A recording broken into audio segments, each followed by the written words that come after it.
À Québec solidaire, on est allé comparer ce qui se passe dans le cas du projet de loi en immigration et du côté du projet de loi en laïcité avec ce qui s'est passé dans les dernières années, pour voir si le bâillon qu'impose la CAQ en fin de semaine est justifié. Et ce que les statistiques montrent, c'est qu'en fait, ce sont des bâillons qui arrivent beaucoup plus rapidement que lors des derniers gouvernements.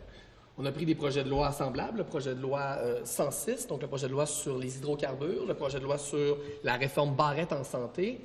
Et ce qu'on constate, c'est que dans le cas du projet de loi sur les hydrocarbures, il y avait eu près de 114 heures de commission parlementaire avant qu'un bâillon soit déclaré.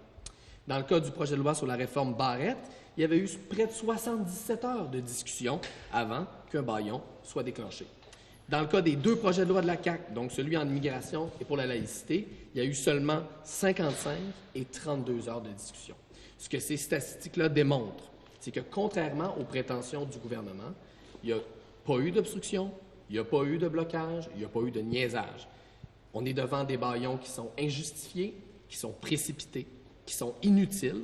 C'est un coup de force autoritaire de la part d'un gouvernement entêté qui se croit tout permis, y compris marcher sur les oppositions. Mais quand même, ces projets de loi-là ne sont pas comparables nécessairement. Les projets de loi qui sont quand même beaucoup plus courts, ceux de la CAQ, que les deux autres que vous citez. Moi, la différence qui me marque surtout, c'est le fait qu'un des deux projets de loi qui va être adopté sous bâillon en fin de semaine suspend la Charte des droits et libertés du Québec. De permettre seulement une trentaine d'heures de discussion sur un projet de loi aussi fondamental, c'est très préoccupant.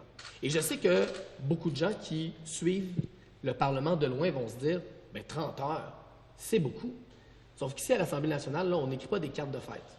On écrit des projets de loi et c'est normal de prendre notre temps. Ce que ces statistiques-là démontrent, c'est que contrairement à ce que prétend la CAQ, il n'y en a pas eu de niaisage ici à l'Assemblée. Il y a eu des députés qui ont fait leur travail, mais on a un gouvernement qui trouve ça agaçant quand les oppositions posent des questions. On nous annonce une réforme parlementaire. Est-ce que vous craignez que le but véritable du gouvernement, ce soit de limiter encore davantage les droits des partis d'opposition, les droits de parole? Sur la réforme parlementaire, j'aurais trois choses à dire, parce que c'est des choses qui m'intéressent beaucoup.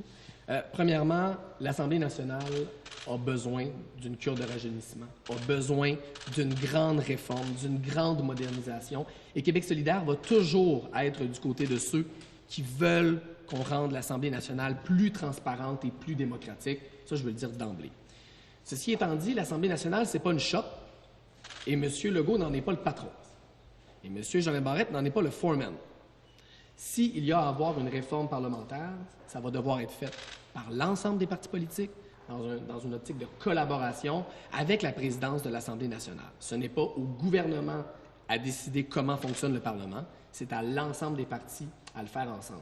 Et troisièmement, nous, on est ouverts à travailler, à rendre nos institutions plus démocratiques et transparentes. Mais l'Assemblée nationale, ce n'est pas une machine à saucisses. On n'est pas ici pour travailler le plus vite possible. On est ici pour travailler le plus démocratiquement et avec le plus de transparence possible. Ce n'est pas la même chose. Et si cette réforme doit se produire et doit fonctionner, la première condition, c'est un changement d'attitude de la part du gouvernement. Parce que ce qu'on a vu depuis leur élection, ce n'est pas un gouvernement qui travaille avec les autres. C'est un gouvernement qui veut marcher sur les oppositions. Alors, la première condition à une réforme réussie, c'est un changement d'attitude de la part de M. Jean Barrette. Sur l'immigration, il va y avoir quand même une étude détaillée cet après-midi, 5 heures de réservé à ça. Est-ce que vous pensez qu'il y a possibilité d'avoir des amendements, peut-être de permettre de traiter les 18 000 dossiers? Est-ce que vous avez quand même espoir que ça aboutisse à des concessions, là?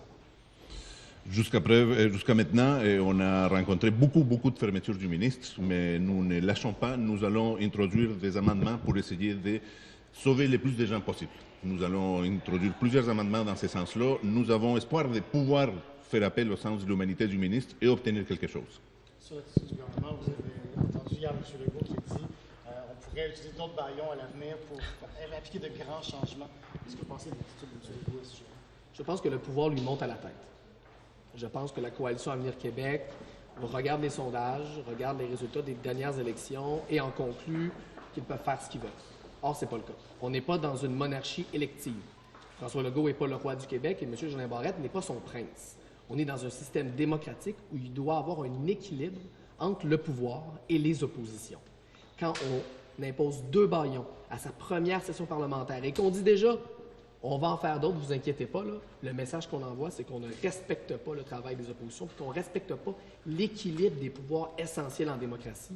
C'est une très mauvaise manière de mettre la table pour une éventuelle réforme parlementaire. Mais dans le système actuel, il n'y a pas grand-chose que vous pouvez faire pour empêcher ça. C'est pour ça qu'il faut une réforme parlementaire. C'est pour ça qu'il faut réfléchir à des manières de valoriser le rôle des oppositions, d'assurer un équilibre de pouvoir à l'Assemblée. Et c'est ça le paradoxe dans le discours du premier ministre et de son leader parlementaire. Ils nous disent il faut réformer le Parlement, mais ils agissent comme si le Parlement, c'était un caillou dans leur soulier. C'est un peu paradoxal. Avez-vous vu le dossier sur l'état des routes Oui. ce matin sur le fait, la perception des Québécois comme de quoi qu'on a un mauvais réseau routier et parce que ça a été mal fait? Ouais. Ça démontre que les investissements en matière d'infrastructures routières, là, nos investissements dans les routes du Québec, ils doivent servir d'abord et avant tout à entretenir les routes existantes plutôt qu'à démarrer des nouveaux projets inutiles. Par exemple, le troisième lien, qui est une infrastructure qui va coûter très, très cher en fonds publics, qui n'est pourtant pas utile, qui n'est pas appuyé par aucun expert. Quand il y a un problème là, avec l'état des routes, ça veut dire prenons soin de celles qu'on a déjà plutôt que de se lancer dans des folies de grandeur. Est-ce qu'on est trop pauvre pour notre réseau routier? Est-ce qu'on est trop pauvre pour notre réseau routier? Comme dit un ingénieur du MTQ, on n'est pas assez nombreux pour payer pour le grand réseau routier qu'on a? La superficie du Québec, c'est un défi, mais je veux dire, on est capable, notamment si on a assez d'expertise au sein du ministère des Transports du Québec. Ça aussi, ça a été un problème dans les dernières années. On sait qu'il y a beaucoup d'expertise qui a quitté le MTQ pour s'en aller vers le privé parce que les conditions de travail au MTQ n'étaient pas suffisantes. Donc, si on rémunère bien les gens qui s'occupent de nos routes, si on leur donne des bonnes conditions de travail, si on attire les meilleurs, on se donne des chances que ça fonctionne. Et encore une fois, si on concentre nos efforts sur les infrastructures existantes, au lieu de se lancer dans des projets farfelus, ça peut aussi nous amener dans la bonne direction. Merci.